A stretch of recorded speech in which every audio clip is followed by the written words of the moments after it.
Ladies and gentlemen, we back with Adam, Adam the man, Adam the key.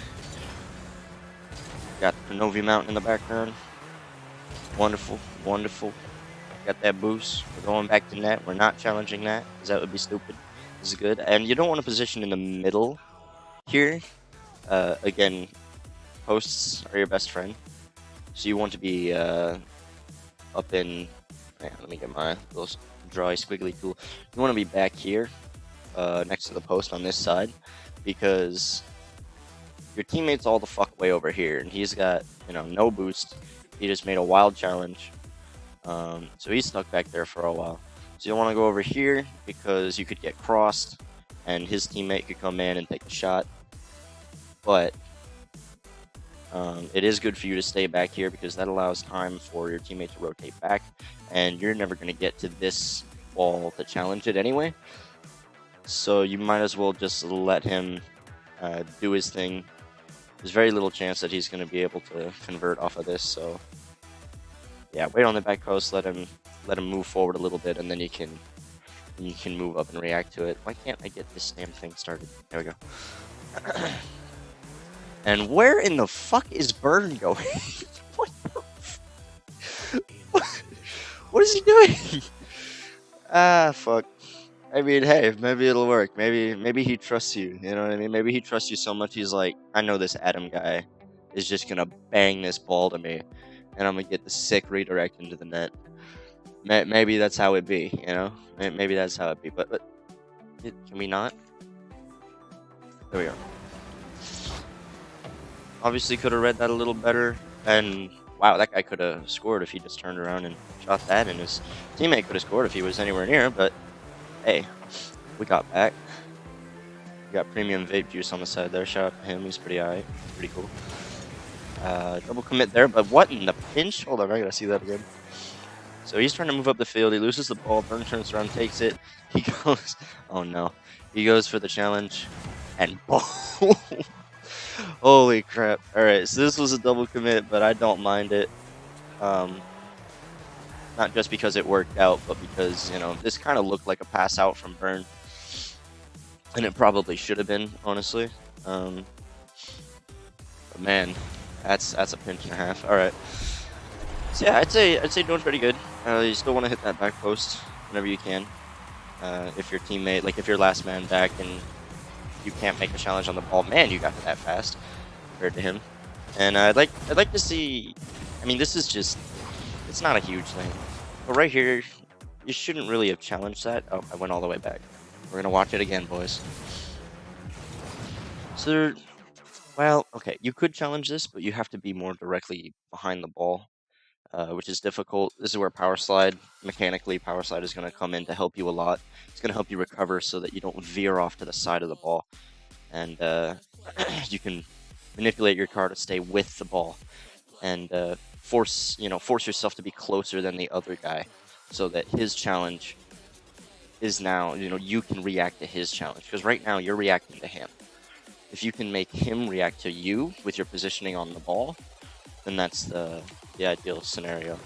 So yeah, if you could have been behind this ball when you landed, you probably could have. This was a very high potential play in order to get this past him and potentially get a goal off of it.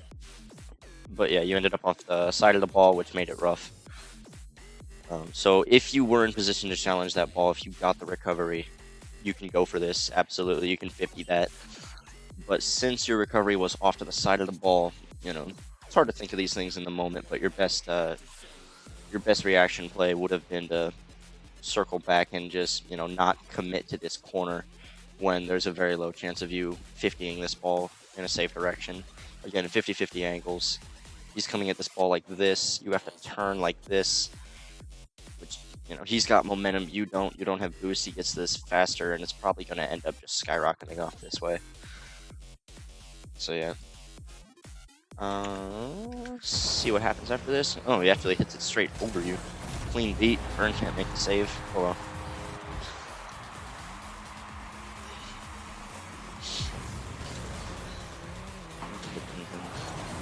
So yeah, I like what you're doing right here. You're moving up the field without using boost. One of the mistakes that especially I make. I'm such a boost heavy user is as I'm moving up this field, I'm just using boost and replacing boost that I lost with the boost pads, which is not really what you need to do. You want to use the boost pads when you're low, not when you're full. You know what I mean? But yeah. So good job to not use the boost there and just dash your way up the field. Burn's gonna get boost. He's gonna go to challenge this. You're kind of behind the play, and I will make a slight modification on something that I said last time, which is that oh god damn it, I keep going back too far.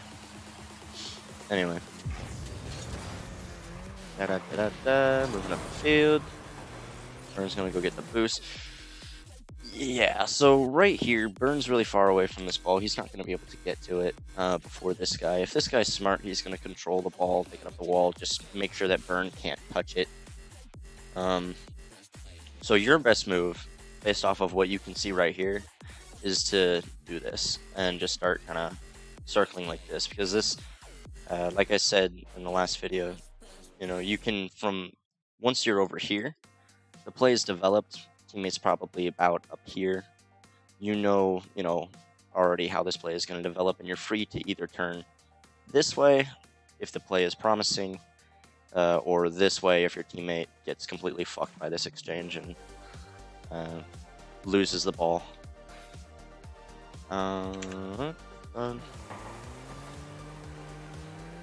gotta get rid of this or I won't have a cursor. I didn't mind you going in there because you clearly were way closer to the ball than the other guy. Mr. fucking Squares over here. Oof. Good patience on that. React to what he was doing. I liked how you got your car sideways. Ooh, is that gonna go in? Nope, it's gonna be able to get the save off of that. Your aerials tend to be kind of indirect. It's like how... Okay, hold on. I'm gonna look at this one more time.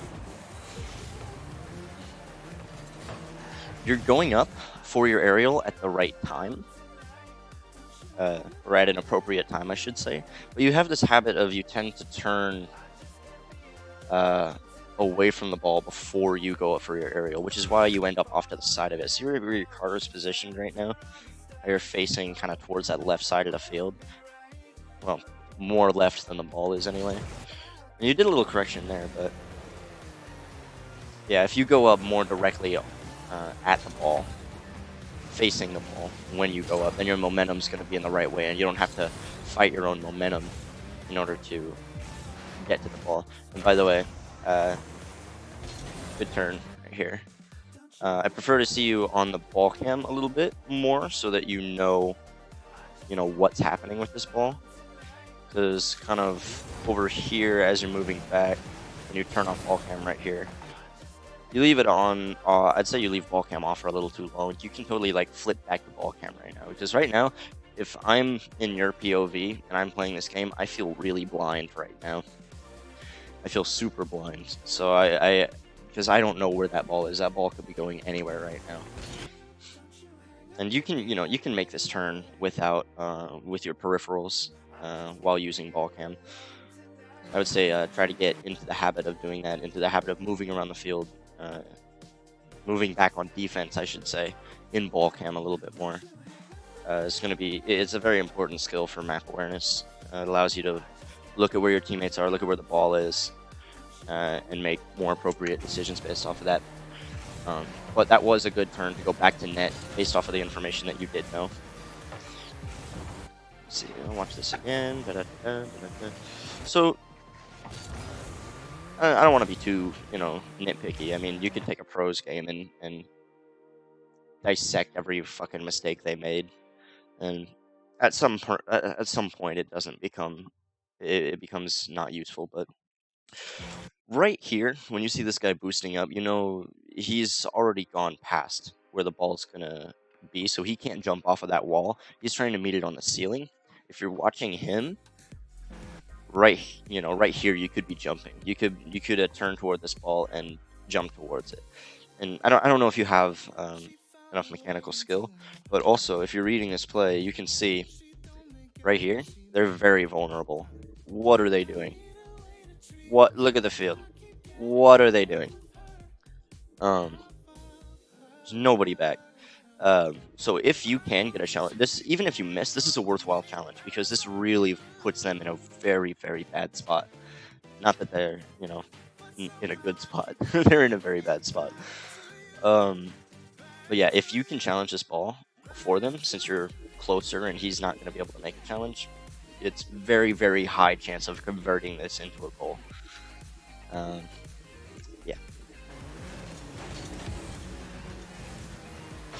Teammate comes in, scoops it up. This is going to be great. This is going to be good. Oh, you know what? We take those.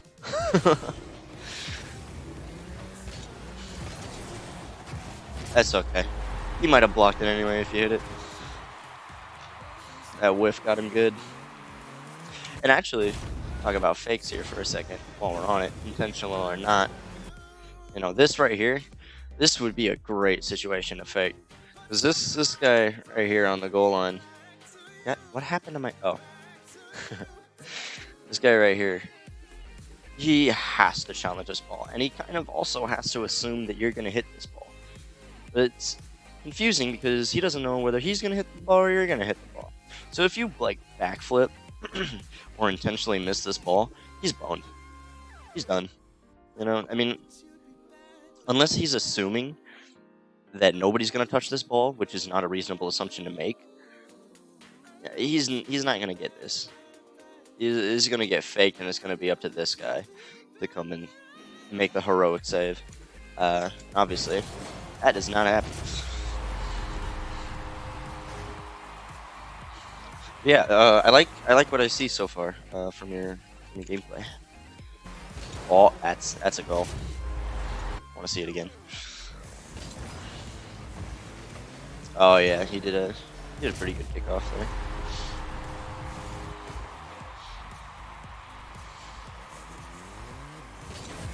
Left goes, I like it, I approve. Interesting half flip. What is Orange team doing right now? They're just kind of waiting there. Very confusing. Recovery mishaps. I'm not gonna say that I don't do this shit. I look like this, dude.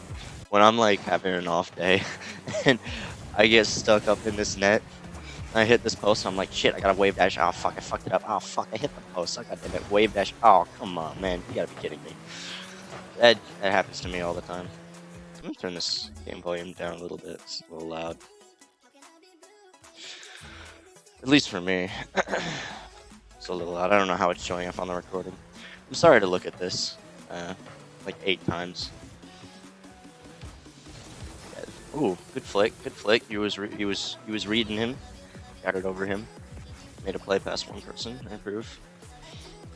He could have turned and challenged that, but it doesn't matter too much. Ooh, go up for that. Yeah, and see again, it's where you're challenging this. Or where you're going up for this. You're off to the right. You tend to take these things, and you can do this if you kind of have a freestyling mentality, and you do a roll. Like if you roll your car up this way, and then get your nose facing upwards and that way, tornado spinning, essentially, in the correct direction, then you will be able to correct your path up to this ball pretty efficiently. And it's going to look really fancy too. But, for simple competitive shots, when you jump, you want to be, facing the momentum of the ball. The ball's going this way, so you should be facing this way, not this way. So try to be conscious of that as you're going up for aerials, especially when you have space like you do right now. And dribbling here is also an appropriate reaction. I like the pop and then follow. Very good, very reliable play. Give me my cursor back. Thank you. Yeah, I think you'll see a lot more success with aerials if you concentrate on straightening your car first. Do I like this? Do I like this? If it's me, I'm already going back on the right side of this field right now. Or your right of the field. Because it's very hard to predict what's going to happen in that exchange out here. Just fucking cars everywhere. So it's very hard to tell where this ball's going to go. This guy could win the 50 and just send it this way. This guy could win the 50 and send it this way. You don't really know. And if your teammate here does win the 50 and sends it this way, he's in the better position to follow it up than you would be. This kind of cheating up here, and I'm pretty sure you're just doing this for the boost, but from a strategy standpoint, this sort of cheating up is not horrible in threes if you trust your teammate and you have somebody back. But in twos, not the greatest idea to go to that corner there. Yeah, I'd rather see you heading back off to the right side of the field and getting behind the play on your side. That's another thing. Being behind the ball is generally one of the marks of a better player is, or of higher ranks, I should say, is they will get behind the ball as fast as possible. In other words, be on their side of, like, in between their net and the ball, like on the side of the field that their net is relative to the ball. So yeah, I wouldn't be going into that corner, and this is just confusing for the teammate here because he doesn't really know what to challenge. And this is going to, like, say you were plopped into a champion lobby and you did this. Burn here doesn't know what the fuck to do. A lot of people, when they start reading their own teammates, they're going to be very confused by what you're doing here. Your motives should be clear. It's hard to tell whether you're going to pull up to this ball and take it or not. Because, you know, from Burn's perspective, it could go either way. So you never want to, like, confuse your teammate with your positioning. And this is definitely confusing. Burn handled it well, probably just because he's ball chasing, but whatever. Little flicky, good challenge on that. Oh, that was a good pass out. Oh, the fake from fucking Straight Eyes over there. I'm calling him Straight Eyes. Oh, up to Burn, off to the net. Hey, that's a play right there. Burn, out to you. You out to Burn. Burn into the net. That's pretty good. Like that. Oh, and that's a forfeit. That's a forfeit. Okay, so short and sweet. Let's see this play again. Yeah, and good. Yeah, I don't know what your intention was when you went up for this ball, but the placement was really good with it. Let's see what fucking Straight Eyes over here was doing. Yeah, they both were not in a good position for that. Yeah, no, that was a great passing play. I approve. All right, so what is this? This is 18 minutes so far? Yeah, we'll call that good. 18 minutes. There's another review that I can do, another replay of yours that I can do. But I'll call this good for now. I'm also gonna upload one for Finn. If I can find the replay. I don't know where the hell it is. Like, I dropped it in my replays folder and now I can't find it. But yeah, that was pretty good. Pretty solid playstyle, pretty solid positioning. Work on following the ball into the air with your little pop aerials. Positioning of your car when you jump into the air should be straight with the ball, unless you're doing freestyle bullshit, but you have to do freestyle bullshit in order for that to work, you know what I mean? So, yeah, back posts, and yeah, you know that. Alright, cool. Sounds great. Peace.